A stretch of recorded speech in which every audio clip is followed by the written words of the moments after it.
नमस्कार दोस्तों, साहित्य समाधान के मंच से मैं डॉक्टर रीता गौड़ आपका हार्दिक स्वागत करती हूँ, अभिनंदन करती हूँ। दोस्तों, आप सभी जानते हैं कि आरपीएससी असिस्टेंट प्रोफेसर का रिज़ल्ट आ चुका है।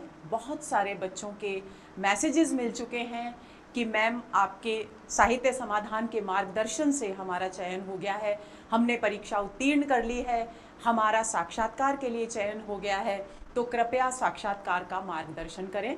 तो दोस्तों, जो कुछ भी मैंने अपने जीवन में साक्षात्कार के विषय में जाना है, जो भी मेरे अनुभव हैं, उनके आधार पर मैंने कुछ एक बिंदु तैयार किए हैं जिन पर मैं आपके साथ चर्चा करना चाहती हूँ। तो सबसे पहले, इससे पहले कि मैं इस सत्र को शुरू करूँ, उन सभी अभ्यर्थियों को, उन सभी सफल विद्यार्थियों को जिन्होंने सफलता प्राप्त की है, मेरा बहुत सारा आशीर्वाद, मेरा आशीर्वाद कि उनका पथ प्रशस्त हो और वे साक्षात्कार के संग्राम में विजयी होकर सामने आए। पहली बात। दूसरी बात, किसी भी कारणवश जो विद्यार्थी सफलता प्राप्त नहीं कर सके, उनको भी मेरा आशीर्वाद, उनको दुगना, क्योंकि उनको दुगने आशीर्वाद की ज़रूरत है। पहला आशीर्वाद इसलिए कि वे निराश न हो, वे अपने आत्मविश्वास को हिलने न दें। दूसरी बात, वो अपने भीतर ये विश्वास बनाए रखें कि भले ही उनका परीक्षा में चयन न हुआ हो, वे उत्तीर्ण न हुए हों परीक्षा में, लेकिन इसका मतलब ये हरगिज़ नहीं कि वे योग्य नहीं हैं। वे अपनी योग्यता पर विश्वास रखें और पूरे जोर शोर से, पूरे उत्साह से अपने आप पर, अपनी योग्यता पर, अपनी सामर्थ्य पर, अपनी क्षमताओं पर विश्वास रखते हुए तैयारी करें। तो दोनों को मेरा बहुत सारा आशीर्वाद। अब कुछ एक वे बिंदु जो अपने इस जीवन में, बीते हुए जीवन में साक्षात्कार बहुत सारे दिए दोस्तों, और उन सब के बीच जो मैंने अनुभव किया, वो सारी बातें मैं आपके साथ आज यहाँ साझा करने वाली हूँ और इस उम्मीद के साथ साझा कर रही हूँ कि आप उस एक एक बिंदु को बारीकी से ग्रहण करेंगे, उसे अपने जीवन में उतारने की कोशिश करेंगे। तो चलिए शुरू करते हैं आज का बहुत ही इंटरेस्टिंग और सारे पिछले सत्रों से बिल्कुल अलग तरीके का एक सत्र। सबसे पहली बात दोस्तों कि साक्षात्कार होता क्या है। यहाँ भी मैं पढ़ाने वाली हूँ, मेरा काम ही पढ़ाना है। साक्षात्कार है रूबरू होने की प्रक्रिया। रूबरू का मतलब क्या है? रूबरू का मतलब है आमने सामने। लेकिन इसमें खास बात क्या है? हम आमने सामने अपने दैनिक जीवन में न जाने कितने लोगों से आमने सामने होते हैं, कितने सारे लोगों से बातचीत करते हैं, लेकिन ये साक्षात्कार, ये जो रूबरू होने की प्रक्रिया है, ये उस आम बातचीत से दोस्तों बिल्कुल अलग होती है। ये आप सभी जानते हैं। क्यों अलग होती है? क्योंकि वहां पर जब हम सामान्य जीवन में रूबरू होते हैं तो हालांकि सामने वाले व्यक्ति को पूरा अधिकार है हमें जज करने का, हमारे व्यक्तित्व के विषय में निष्कर्ष निकालने का, लेकिन वे हमारे लिए महत्व नहीं रखते। लेकिन यहाँ इस रूबरू होने की प्रक्रिया में जो हमारा अंतर्बाह्य व्यक्तित्व है, वो हमारे मूल्यांकन का आधार बनता है। इसलिए ये साक्षात्कार, ये रूबरू होने की प्रक्रिया आम दैनिक जीवन की प्रक्रिया से बिल्कुल भिन्न है। अब बात यह है कि वैसे हम आम जीवन में लोगों से मिलते हैं तो हमें कोई घबराहट नहीं, कोई स्ट्रेस नहीं, कोई मानसिक दबाव नहीं, लेकिन इस साक्षात्कार का नाम सुनते ही सबको पसीना आता है, चाहे वो मैं ही क्यों ना हूं। तो जितने भी बच्चे घबरा रहे हैं साक्षात्कार नाम से, वे ये मान लें कि बड़े से बड़े पद पर पहुंचा हुआ व्यक्ति और एक अभ्यास करता हुआ व्यक्ति, साक्षात्कार के लिए तैयारी करता हुआ व्यक्ति एक बिंदु पर आकर के बिल्कुल एक समान है। जो घबराहट आज तैयारी कर रहे आप महसूस कर रहे हैं, वही घबराहट, वही मानसिक दबाव, वही मानसिक तनाव उस व्यक्ति ने भी महसूस किया, निश्चित रूप से महसूस किया, जो आज एक निश्चित मुकाम तक पहुंच चुका है, जो आपकी दृष्टि में आज का एक सफल व्यक्ति है। इसलिए इस बात को तो आप ध्यान से बिल्कुल निकाल दें कि ये जो मानसिक दबाव आप झेल रहे हैं, ये कोई बहुत ही अद्भुत घटना है जो आपके साथ हो रही है। दूसरी बात आपको क्या याद रखनी है कि साक्षात्कार कक्ष में जब हम साक्षात्कार के लिए, इंटरव्यू के लिए जाते हैं, तो दोस्तों हम जानते हैं कि दो पक्ष होते हैं। हम बातचीत करते हैं, मैं और आप बातचीत कर रहे हैं तो दो पक्ष हैं, एक मैं हूं जो बोल रही हूं, एक आप हैं जो सुन रहे हैं, दो पक्ष हैं। इसी तरह से साक्षात्कार में भी दो पक्ष होते हैं। एक होता है साक्षात्कार लेने वाला पैनल, यानी लोगों का वो समूह जो आपसे का साक्षात्कार लेने वाला है और आपसे बातचीत के दौरान आपके आंतरिक और बाह्य व्यक्तित्व के विषय में निर्णय लेने वाला है, मूल्यांकन लेने वाला है, मूल्यांकन करने वाला है। और दूसरा होता है साक्षात्कार देने वाला अभ्यर्थी। लेकिन ये साक्षात्कार अन्य साक्षात्कारों से इसलिए भिन्न है कि पहले पक्ष के हाथ में है दूसरे पक्ष के भविष्य की बागडोर। कौन सा भविष्य? वो भविष्य जो उस अभ्यर्थी के जीवन की पूरी बागडोर, पूरी इमारत जिस पर टिकी हुई है, उस भविष्य की बागडोर उस व्यक्ति के, उस पैनल के हाथ में है। इसलिए मानसिक दबाव स्वाभाविक है, ये कोई अस्वाभाविक घटना नहीं है। तो यदि आप मानसिक दबाव झेल रहे हैं दोस्तों, तो बिल्कुल हल्के हो जाइए, क्योंकि मानसिक दबाव, हम मनुष्य हैं, हमारे हृदय में, हमारे मस्तिष्क में तरह तरह के विचार उत्पन्न होते हैं, भाव उत्पन्न होते हैं। उनमें आशा भी है, निराशा भी है, आत्मविश्वास भी है, आत्मविश्वास रहित होने की स्थिति भी है, बुद्धि भी है, भाव भी है, सब कुछ है। तो सबका घालमेल हमारे अंदर चलता ही है, क्योंकि हम मनुष्य हैं। तो ऐसी स्थिति में एक इतने निर्णायक बिंदु पर पहुंचने के समय मानसिक दबाव स्वाभाविक है। अब प्रश्न ये है कि इस मानसिक दबाव से बचें कैसे? तो मानसिक दबाव से बचने का दोस्तों सबसे पहला तरीका है, जैसे ही आप साक्षात्कार के बारे में सोचें तो आपके हृदय पर कुछ भारीपन होगा, आपके मन में कुछ निराशा और उदासी होगी, आप में असमंजस की स्थिति होगी, पता नहीं हम सफल होंगे या नहीं होंगे। तो पहली बात तो ये कि किसी भी तरह के द्वंद्व को, किसी भी तरह की निराशा को, किसी भी तरह के नकारात्मक विचार को निकाल दें अपने मस्तिष्क से। एक बहुत लंबी सांस लें, मुंह से सांस लें, नाक से निकाल दें, नाक से सांस लें, मुंह से निकाल दें, 4-5 बार ऐसा करें। और जिस भी इष्ट देवता को आप मानते हैं, जिसमें भी आपका विश्वास है, क्योंकि हम मनुष्य हैं दोस्तों, और हम मनुष्य हैं तो हमारी आस्था कहीं ना कहीं होनी चाहिए, ज़रूरी है। तो उनका 4-5 बार स्मरण करें और उसके बाद अपने आप को तनाव मुक्त कर लें। अपनी जीवन की बागडोर अपने इष्ट देवता के हाथों में सौंपकर निश्चिंत हो जाएं। आप सोचेंगे कि मैम क्या आप धार्मिक प्रवचन दे रही हैं, ये भी कोई कहने की बात हुई, ये भी कोई नहीं दोस्तों, ये बहुत ज़रूरी है। क्योंकि हमारे भीतर की जो मशीनरी है ना, वो कंप्यूटर नहीं है, उसमें वही फीड होता है जो हम अपने हृदय और बुद्धि को बार बार समझाते हैं।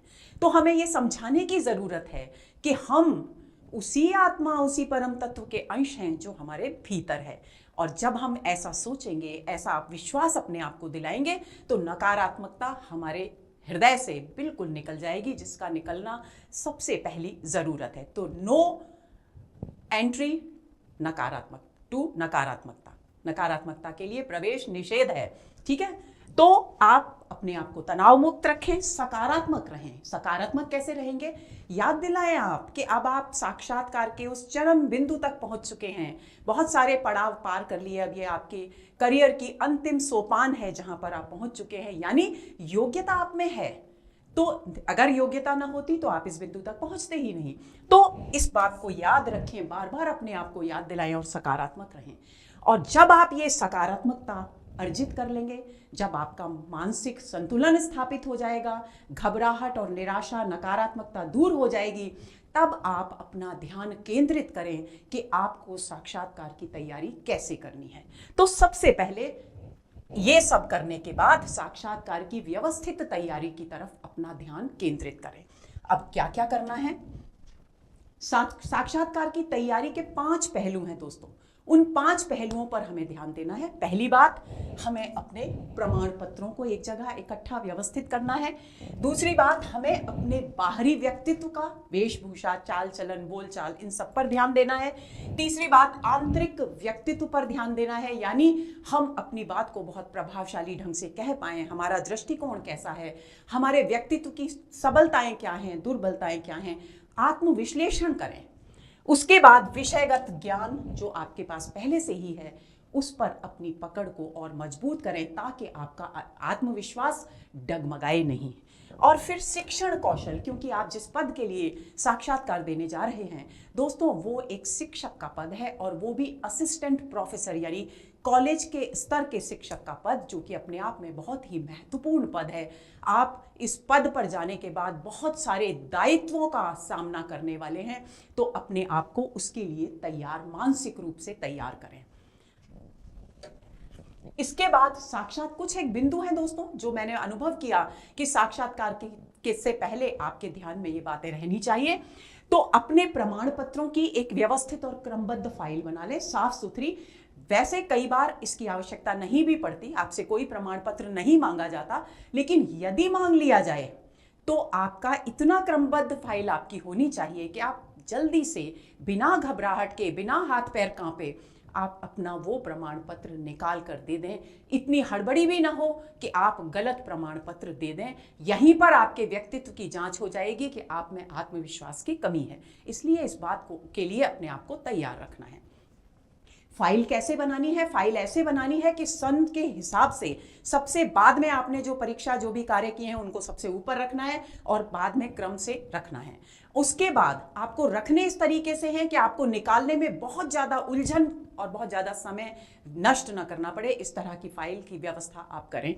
और अपनी फाइल में एक रिज्यूमे यानी अपने एक बायोडेटा की एक प्रति रखें, अपना पासपोर्ट साइज फोटोग्राफ रखें, आधार कार्ड रखें, और जितने भी आपकी शैक्षिक योग्यताओं के प्रमाण पत्र हैं या शिक्षेतर गतिविधियों में जहां कहीं भी आपने प्रमाण पत्र प्राप्त किया है, उन सब सारे डॉक्यूमेंट्स को व्यवस्थित रूप से रखें। भले ही वो आपके काम आए या ना आए, आपके पास ये वस्तुएं हमेशा होनी चाहिए साक्षात्कार के दौरान। अपने बायोडेटा या रिज्यूमे को जो आपने तैयार किया है उसको बहुत अच्छी तरह से जांच लें कि कहीं उसमें कोई टाइपिंग मिस्टेक या कोई गलती तो नहीं रह गई है। क्यों? क्योंकि ये रिज्यूमे आपके लिए बहुत महत्वपूर्ण है। इसके बाद रिज्यूमे में जो दिए गए तथ्य हैं उनकी प्रामाणिकता की पुष्टि कर लें, क्योंकि अपने तथ्यों की, रिज्यूमे में दिए गए तथ्यों की प्रामाणिकता आपके प्रामाणिक होने की सबसे पहली पहचान है, सबसे पहला बिंदु है। तो कोई भी ऐसी बात उसमें ना लिखें जो आपकी दृष्टि में गलत हो। फिर अपने बायोडेटा को अच्छी तरह पढ़ें, उसमें से संबंधित हर प्रश्न कि मैंने ये योग्यता अपनी लिखी है, तो इससे संबंधित अगर प्रश्न मुझसे पूछा जाएगा तो मेरे पास उसका जवाब होना चाहिए। इस बात के लिए अपने आप को तैयार कर लें। फिर साक्षात्कार स्थल जो है, हो सकता है किसी नए स्थान पर आपका साक्षात्कार हो तो आप वहाँ की स्थानों से परिचित ना हो, तो एक दिन पहले जाकर साक्षात्कार के स्थल के रास्तों की, वहाँ पर जाने के साधन की अगर आवश्यकता है तो उसकी अच्छी तरह से जांच पड़ताल कर लें ताकि साक्षात्कार के दिन आपको हड़बड़ी ना हो। और साक्षात्कार स्थल पर निर्धारित जो भी समय आपको दिया गया है उससे 15-20 मिनट पहले पहुंचें ताकि हड़बड़ाहट न रहे और आपको अपने मानसिक दबाव से मुक्त होने का समय भी मिल जाए। और यहाँ स्वाभाविक है कि जब आप साक्षात्कार स्थल पर पहुंचेंगे दोस्तों तो आपको घबराहट होगी, आपका दिल धक धक करेगा। ये एक स्वाभाविक प्रक्रिया है। तो आपको उस स्थिति से बचने का एक ही मूल मंत्र है कि अपने इष्ट देवता का स्मरण करते रहें ताकि आपकी चेतना सशक्त रहे, मजबूत रहे, प्रभावशाली रहे और आप निश्चिंत होकर साक्षात्कार दें। आत्मविश्वास बनाए रखें, बार बार इस बात को कह रही हूं, सबसे पहली जरूरत ही ये है आत्मविश्वास बनाए रखना। फिर अपने हृदय में ये धारणा स्थापित कर लें, बार बार आप आज से ही शुरू कर दें ये बात कि धारणा स्थापित कर लें कि आप इस पद के योग्य हैं और इसीलिए आप साक्षात्कार के बिंदु तक पहुंच पाए हैं। अब बाहरी व्यक्तित्व पर सबसे पहले हम चर्चा करते हैं कि बाहरी व्यक्तित्व पर क्या ध्यान देना है। तो बाहरी व्यक्तित्व में ध्यान देना है वेशभूषा पर। सबसे पहले वेशभूषा हमारी शालीन हो, हल्के रंग की हो। जितने भी लड़के हैं वे शर्ट और पैंट हल्के रंग की शालीन ड्रेस जिसमें बिल्कुल अच्छी तरह से प्रेस की हुई हो, व्यवस्थित हो, कहीं भी आपके व्यक्तित्व में शिथिलता नजर ना आए, आपकी वेशभूषा के कारण बाल अच्छे संवरे हुए हो, आप उसका ध्यान रखें। और जो लड़कियां हैं, क्योंकि आप सभी जानते हैं कि स्त्रियों का व्यक्तित्व साड़ी में बहुत अच्छा निखर कर सामने आता है, तो कोई भी उलझुल कपड़े पहनकर साक्षात्कार के लिए न जाएं, क्योंकि आप जो साक्षात्कार देने जा रहे हैं वो किसी कंपनी का साक्षात्कार नहीं है, बल्कि एक महत्वपूर्ण शिक्षक के पद का साक्षात्कार है। तो मेरी सलाह है कि आप साड़ी पहनकर जाएं, हल्के रंग की साड़ी का चयन करें जिसमें आपका व्यक्तित्व पूरी तरह से उभर कर सामने आए। उसके बाद आप दूसरे बिंदु पर ध्यान दें कि आप चलते समय किस तरह से चलते हैं। आईने में अपनी चाल को देखें। कंधे बिल्कुल सीधे होनी चाहिए, ना तो कंधे बिल्कुल झुके हुए हों, ना यूं करके चलें। गर्दन सीधी हो, ना गर्दन झुकी हुई हो, ना गर्दन यूं ऊपर देखती हुई हो। आत्मविश्वास की सबसे पहली शर्त यह है कि हमारे कंधे संतुलित हैं और हमारी गर्दन सामने, आई कांटेक्ट होना चाहिए उन सदस्यों के साथ जो आपका साक्षात्कार लेने वाले हैं। बिल्कुल संकोच, बिल्कुल घबराहट करने की जरूरत नहीं और बिल्कुल आत्मविश्वास पूर्ण दृढ़ कदमों से कक्ष में प्रवेश करना है। तो अपना ध्यान रखना है वेशभूषा का, चलने उठने बैठने के तरीके का ध्यान रखना है। बैठते समय अपनी बैकबोन, अपनी रीढ़ की हड्डी को बिल्कुल सीधा रखना है, यूं झुक करके ढीले होकर के नहीं बैठना है। ये बात आपको ध्यान में रखनी है। उच्चारण पर ध्यान देना है। तीसरा, बाहरी व्यक्तित्व की जो कुछ भी आप बोलते हैं, हो सकता है बहुत सारे बच्चे ऐसे हैं, बहुत सारे बड़े भी ऐसे हैं जो श को स को श बोलते हैं या संयुक्त वर्णों के उच्चारण में गलतियां करते हैं। तो अभ्यास करें, कोशिश करें कि वो गलतियां एकदम से तो सुधरेंगी नहीं, लेकिन आप अभ्यास करें कि वो गलतियां आपसे कम से कम हो। तो शुद्ध उच्चारण पर ध्यान दें और इंटरव्यू के दौरान यानी साक्षात्कार के दौरान बहुत भारी भरकम शब्दों का प्रयोग न करें कि आप हिंदी साहित्य के हैं तो आपके लिए तत्सम शब्दों का प्रयोग करना अनिवार्य है। ऐसा बिल्कुल भी नहीं है। बिल्कुल सरल और सहज भाषा का प्रयोग करें। अपने बातचीत करने के तरीके पर ध्यान दें कि आप अपनी बात जो कहें वो प्रभावशाली ढंग से प्रस्तुत की जाए ताकि सामने वाला उससे सहमत हो जाए, उसे स्वीकार कर ले और आपके व्यक्तित्व की एक अमिट छाप उनके हृदय पर अंकित हो जाए। अब बात आती है आंतरिक व्यक्तित्व की। आंतरिक व्यक्तित्व में सबसे महत्वपूर्ण बिंदु है दोस्तों हमारा दृष्टिकोण, हमारे सोचने समझने का तरीका। तो हमारे विषय को लेकर हमारा दृष्टिकोण, क्योंकि हम साहित्य के विद्यार्थी हैं और साहित्य हमें जिस प्रकार का एक व्यापक दृष्टिकोण देता है वैसा संभवतः कोई अन्य विषय नहीं देता। क्यों? क्योंकि साहित्य में वैविध्य है। साहित्य आम जीवन के उतार चढ़ावों से लेकर अतीत, कल्पना, भविष्य, इन सब में विचरण का अवसर हमको देता है। तो उस स्थिति में अपने विषय के प्रति अपना दृष्टिकोण निर्धारित करें कि आपको ये विषय क्यों पसंद है, आपने इसी विषय को क्यों चुना। इस तरह के आम सवाल हैं जो आपसे पूछे जा सकते हैं सामान्य तौर पर। तो अपने दृष्टिकोण और समसामयिक जो भी घटनाएं घट रही हैं उन समसामयिक घटनाओं पर भी अपनी एक दृष्टिकोण, अपना एक सोच, अपना एक चिंतन निर्धारित कर लें, निश्चित कर लें जो आपके व्यक्तित्व को सबल रूप में दूसरे के सामने रखे। फिर आत्मविश्लेषण करें कि आपके गुण कौन से हैं, ये मैं पहले भी बता चुकी हूं आपको। और अपने ताकि यदि आपसे पूछा जाए कि आपकी स्ट्रेंथ क्या है, आपके व्यक्तित्व का सबसे प्रभावशाली बिंदु क्या है, तो आप जवाब दे सकें कि मेरी दृष्टि में मेरे व्यक्तित्व का सबसे प्रभावशाली बिंदु है ये, और मैं इसको क्यों प्रभावशाली मानता हूं, क्यों अपने व्यक्तित्व का सबल पक्ष मानता हूं, इसके लिए भी अपने आप को तैयार कर लें। यानी एक उदाहरण के लिए, जैसे कि सकारात्मकता मेरे जीवन का प्रभावशाली पक्ष है, मैं हर स्थिति में नकारात्मकता से नकारात्मक स्थिति में भी सकारात्मक पक्ष को लेकर के सोचता हूं या सोचती हूं। उस तरीके से अपना मूल्यांकन करें और कोई ना कोई एक ऐसा गुण तलाश करके रखें जिसके पक्ष में आप बात दावे के साथ कह सकें। अपनी कमजोरियों के विषय में भी सोचें, क्योंकि कई बार ऐसा होता है कि आपकी वीकनेसेस क्या है, आपकी कमजोरियां कौन सी चीज ऐसी है आपके अनुसार, आपके व्यक्तित्व में जो आपको कमजोर करती है। तो उस पर भी अपना ध्यान केंद्रित करें, लेकिन उस कमजोरी के साथ साथ आप ये भी सोच लें कि इस कमजोरी को आप कैसे ताकत में बदल देंगे। वो हुनर भी आपके पास है। मान लीजिए कि अति संवेदनशील होना, बहुत ज़्यादा भावुक हूँ मैं, बहुत ज़्यादा भावुक होना एक व्यक्तित्व की कमजोरी है, क्योंकि हर चीज़ भावना और बुद्धि संतुलित मात्रा में होनी चाहिए। तो उससे कैसे आप डील करेंगे, कैसे उसको, उस कमजोरी को अपनी ताकत बनाएंगे। तो जब बहुत अधिक भावुकता के क्षणों में मैं तुरंत अपनी बुद्धि को जागृत करता हूँ, संतुलित दिमाग से सोचने का मैंने अभ्यास किया है, क्योंकि मैं स्वभाव से एक भावुक व्यक्ति हूँ, संवेदनशील व्यक्ति हूँ, तो ये संवेदनशीलता मेरी ताकत ही बनी रहे, मेरी कमजोरी न बनने पाए, इस बात पर मैं पूरा ध्यान रखता हूं या रखती हूं। और कोई भी एक उदाहरण आप इस तरीके का अपने जीवन से संबंधित दे सकते हैं यदि ये पूछा जाए तो। उसके बाद समसामयिक मैंने चर्चा की, ज्वलंत विषय, जैसे आजकल आए दिन हम समाचार पत्रों में रेप की घटनाओं के विषय में पढ़ते हैं, तो इस विषय में इस तरह के और न जाने कितने हैं। कोई भी अंतर्राष्ट्रीय प्रतियोगिताएं चल रही हैं, मान लीजिए कोई स्पोर्ट्स कॉम्पिटिशन्स चल रहे हैं, तो उनके विषय में भी थोड़ी जानकारी, थोड़ी सजगता। कोई जरूरी नहीं है कि आपसे ये पूछा ही जाएगा, लेकिन एक संभावना है, क्योंकि साक्षात्कार का कोई पाठ्यक्रम नहीं होता दोस्तों, ये आपको ध्यान रखना है। ये आपके अंतर्बाह्य व्यक्तित्व के मूल्यांकन का आधार है, जिसमें न केवल विषय पर आपकी पकड़, बल्कि जिंदगी के प्रति आपका दृष्टिकोण, परिवेश के प्रति आपकी जागरूकता की जांच की जाएगी। तो आप इसके प्रति भी सजग रहें। फिर अपनी अभिरुचियों, क्या आपकी हॉबीज क्या हैं, आपकी रुचि क्या है, उसके विषय में सोचें, और उनके विषय में यदि प्रश्न पूछा जाए तो आप उसके लिए एक प्रभावशाली उत्तर देने के लिए तैयार होने चाहिए। फिर अपने जीवन के वृहत्तर लक्ष्य क्या है?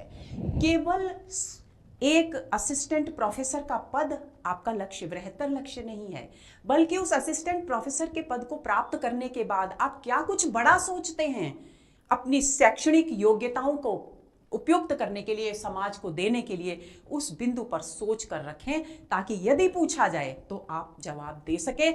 और एक शिक्षक होने के नाते ये एक ऐसा पद है दोस्तों जो समाज के मार्गदर्शन की बहुत बड़ी जिम्मेदारी उठाता है।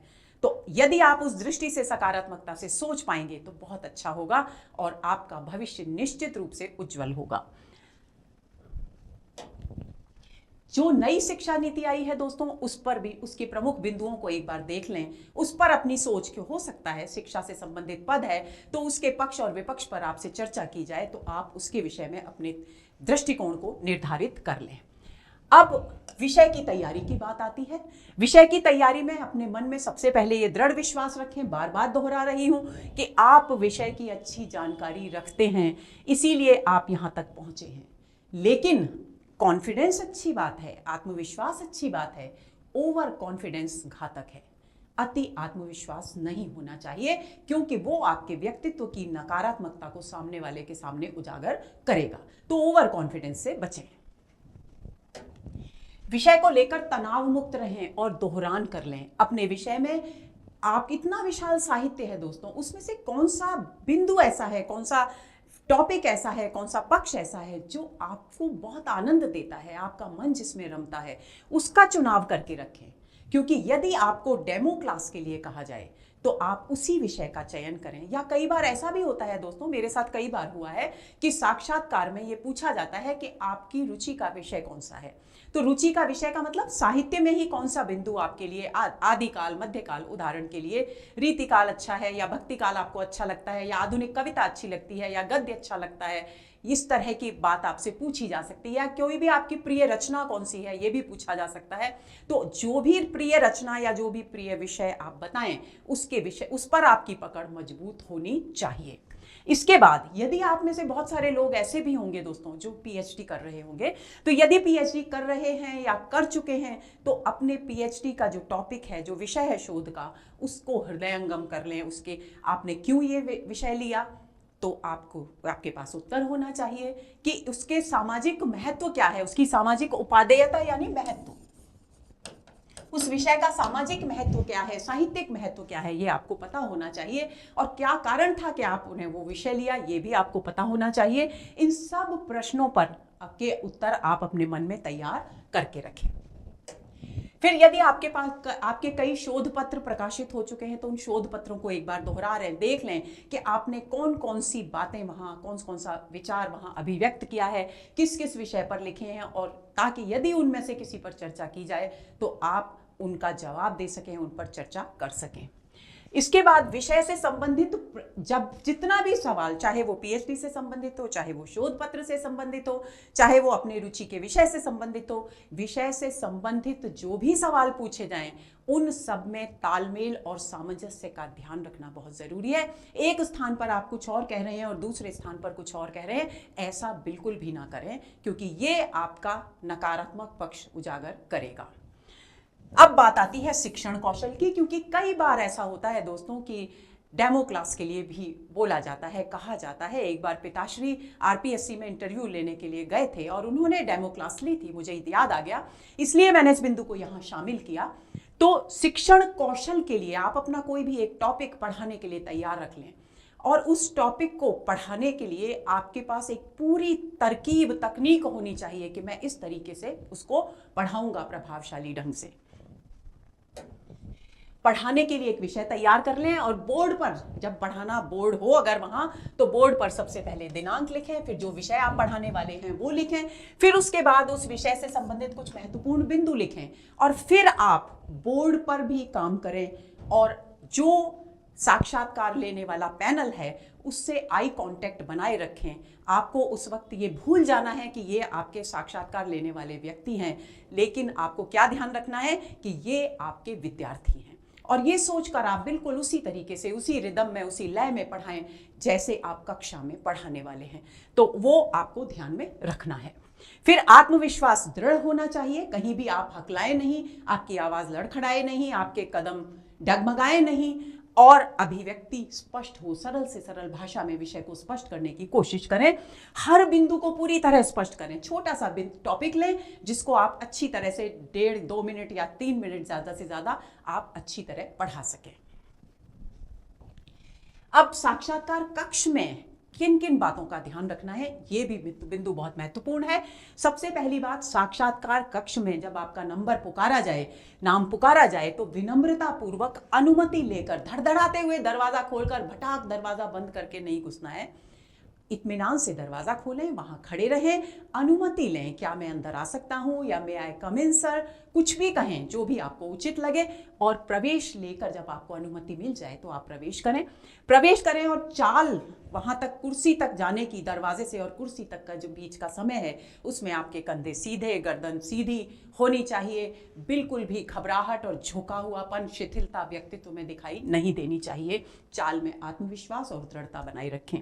साक्षात्कार कक्ष में विराजमान सदस्यों के जब आप पास पहुंच जाएं तो सिर झुकाकर उनका अभिवादन करें।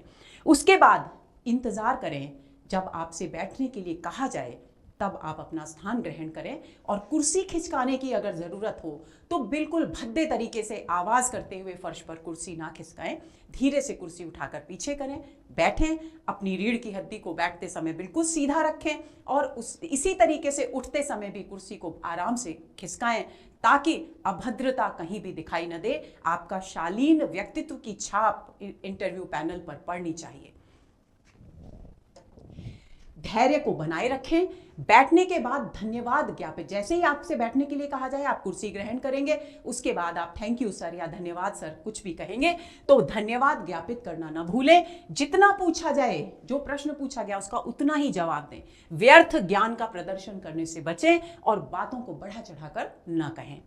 ध्यान रखें कि साक्षात्कार कक्ष में न तो आप आत्मविश्वास रहित दिखाई दें और न ही अति आत्मविश्वासी। संतुलित होना, संयमित होना, धैर्य धारण करना आपके लिए बहुत जरूरी है। व्यक्तित्व और वार्तालाप में संयम और संतुलन का ध्यान रखें। सरल और सहज भाषा का प्रयोग करें। अपनी विचारधारा को स्पष्टता के साथ प्रस्तुत करें। बोलते समय यदि कहीं कुछ गलत हो जाए, अशुद्ध हो जाए, तो घबराना नहीं है दोस्तों, क्योंकि मनुष्य से, इंसान से ही गलतियां होती हैं। तो इसलिए गलती हो गई, कोई बात नहीं, घबराने की बिल्कुल बात नहीं। आप कहें सॉरी सर और कहकर फिर से अपनी बात को शुरू करें। अपने विषय की सामाजिक उपादेयता यानी समाज की दृष्टि से साहित्य का क्या महत्व है, इस विषय पर ध्यान दें, सोच लें, अपना दृष्टिकोण निर्धारित करें। और विषय के चयन का कारण क्यों लिया आपने, ये मैं पहले ही बता चुकी। सोच कर रखें ताकि पूछे जाने पर आए आप एक सटीक उत्तर दे सकें। अपनी उपलब्धियां बताने में संकोच बिल्कुल न करें कि मैं कैसे बताऊं, कहीं ऐसा तो ना होगा कि मैं अति आत्मविश्वासी नजर आऊंगा। इस तरह की धारणा आपको बिल्कुल नहीं रखनी है। जो वस्तु स्थिति है, जो उपलब्धियां हैं, उनको उसी रूप में बताना है, बढ़ा चढ़ाकर नहीं बताना। प्रश्नकर्ता की बात को ध्यान से सुने, बात पूरी होने पर ही उत्तर दें। कई बार ऐसा होता है विद्यार्थी जल्दबाजी में, अति उत्साह के कारण या असंयमित होने के कारण, अधैर्यवान होने के कारण क्या करते हैं, बात पूरी नहीं होती इससे पहले उत्तर देना शुरू कर देते हैं। ये अभद्रता है दोस्तों। हमें इस बात को ध्यान में रखना है कि जो व्यक्ति पर प्रश्न पूछ रहा है उसकी बात पूरी हो जाए, उसके बाद उसे सुने ध्यान से, उसे गुने, उसके बाद उसका संयमित उत्तर दें। बात को बीच में बिल्कुल न काटें। यदि प्रश्न में कहीं कुछ समझ में ना आए तो घबराएं नहीं। क्या करना है, विनम्रता पूर्वक स्पष्ट करने का निवेदन करें। उसके बाद चेहरे पर हल्की सी मुस्कुराहट रखें। ज्यादा मुस्कुराहट भी नहीं कि जबरदस्ती आप हंसे जा रहे हैं, वो नहीं, हल्की सी मुस्कुराहट, रिलैक्स्ड रहें और घबराहट या शिथिलता भाव पर बिल्कुल ना आने दें चेहरे पर। साक्षात्कार कक्ष से बाहर आते समय धन्यवाद ज्ञापित करना न भूलें। उठें, कुर्सी को धीरे से खिसकाएं और थैंक यू सर या धन्यवाद सर कह करके निकलें और वही दृढ़ कदमों से निकलें। और एक और बात दोस्तों यहाँ मैं कहती हूँ कि जब हम साक्षात्कार के लिए जाते हैं और हमसे पहले जो विद्यार्थी साक्षात्कार देकर आ चुके हैं उनके अनुभव सुनने के लिए हम व्याकुल होते हैं।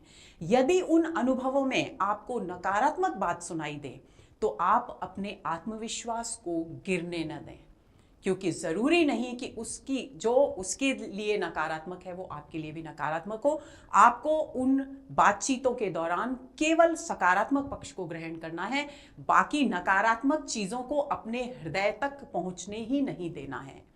बिल्कुल इस बात का ध्यान रखना है। मैं कह रही हूं कि आप दोहराएं, नकारात्मकता के लिए प्रवेश निषेध है। मेरे हृदय में नकारात्मकता की एंट्री ही नहीं है। तो ये बात आपको ध्यान में रखनी है। कोई कुछ भी कहे, अप्रभावित अपने मन में रखना है, अपने आत्मविश्वास को संभाल करके। अब अभ्यास किस किस बात का करना है। यदि आपका उच्चारण शुद्ध नहीं है तो शुद्ध उच्चारण का अभ्यास करना है। जिनका उच्चारण शुद्ध है उनको और अधिक अच्छा बोलने का अभ्यास करना है। वाक्य को रेल की गाड़ी की तरह नहीं बोलना, जहां रुकना है वहां थोड़ा पॉज देना है, जहां पूरी तरह से बात खत्म हो गई है वहां रुकना है। उतार चढ़ावों का भी ध्यान देना है ताकि आपकी अभिव्यक्ति बहुत प्रभावशाली हो। उठना बैठना चलने का अभ्यास करना है, ये मैं पहले भी बता चुकी। प्रश्नों के सही संतुलित उत्तर देने पर ध्यान केंद्रित करना है। अध्यापन का अभ्यास करना है।